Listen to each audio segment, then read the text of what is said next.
My name is Medea Benjamin. I'm co-founder of the women's peace group Code Pink. I was one of the almost 100 women that tried to get into Gaza for International Women's Day, responding to a call from the women themselves in Gaza who were feeling more and more desperate and isolated, having difficulties getting the basics they need to keep their families fed and housed. And the call was to get together a global women's delegation, which we did.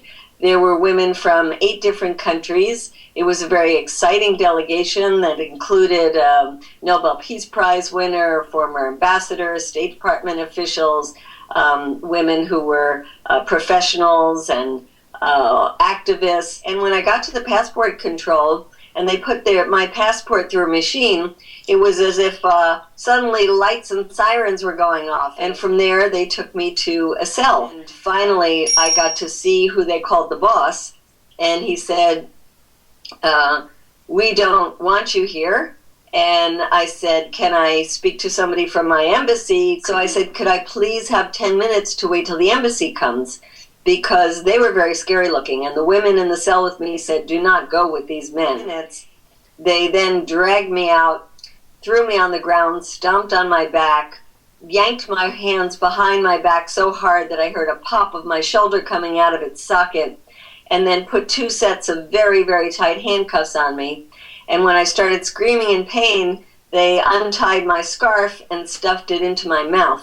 And that's the way they dragged me through the airport to a waiting Turkish airline plane.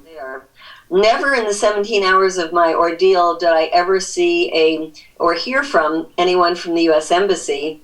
And never in the time did anybody tell me why I was being treated like that. Well, I have torn ligaments in my shoulder and a dislocated shoulder that has a lot of trauma to it. I'm on painkillers every day, and I'm doing therapy, and it should take somewhere between 6 months and a year to get full use back of my arm. So it is very painful, but it is a constant reminder of what people are going through in these areas of the world, particularly in Egypt and in Gaza. And I'm thankful every day that I'm not stuck in a prison in Egypt, that I have my freedom and feel a responsibility to use my freedom to try to work for the freedom of others as well.